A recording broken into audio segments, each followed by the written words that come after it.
सचिन पंडित जी मथुरा से। राधे राधे महाराज जी। महाराज जी, हम अपना जीवन साथी स्वयं चुने और शादी होने तक पवित्रता के साथ रहें तो क्या ये गलत है या सच? बहुत सुंदर है, बहुत सुंदर है। दोनों शादी जब तक ना हो तब तक ब्रह्मचर्य से रहें, पर माता पिता का आशीर्वाद जरूर लें, माता पिता की अनुमति जरूर।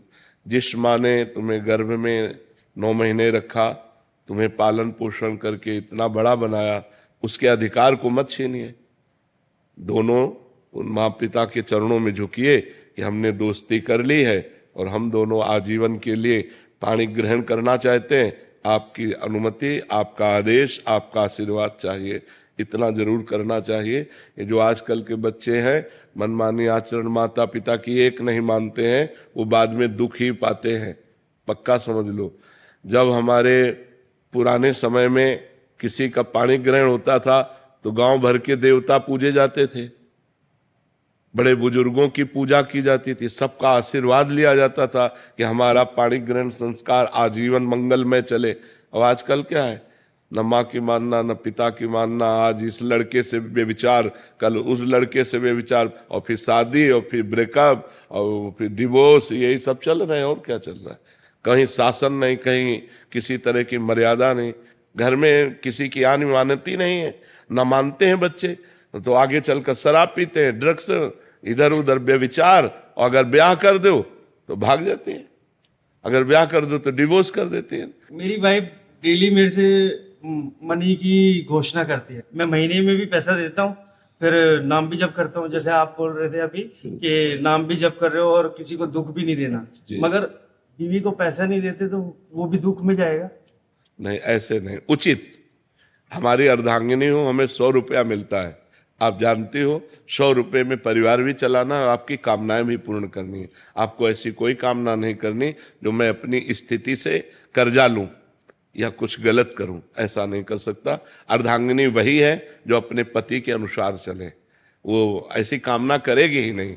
वो तो कोशिश करेगी कि हम पति से कोई कामना न करें, उनके ऊपर कोई भार न पड़े, वो सुखी रहें, वो प्रसन्न रहें। ऐसी पत्नी मिलना बड़े भाग्य की बात है। आज का बहुत वातावरण गंदा होता जा रहा है।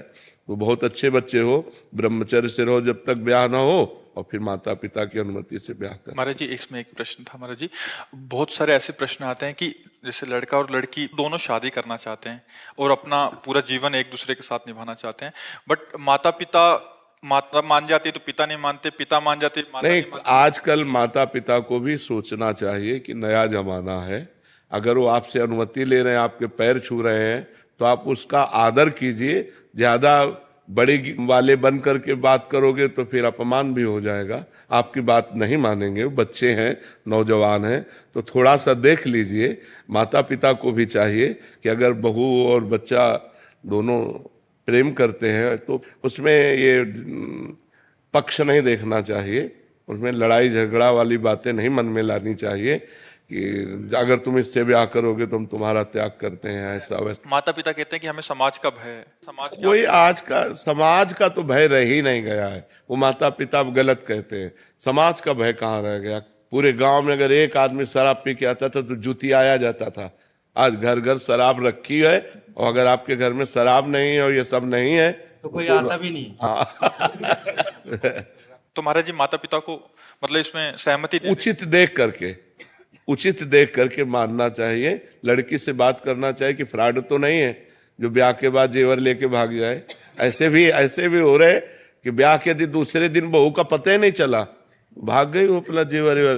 तो 2-4 बार लड़की से मिले, उसके घर वालों से मिले, उसका व्यवहार देखे, उसका चरित्र देखे। लड़के से मिले, हाँ, ऐसा चाहिए, ऐसे ही संबंध होता है, और फिर ब्याह कर दे।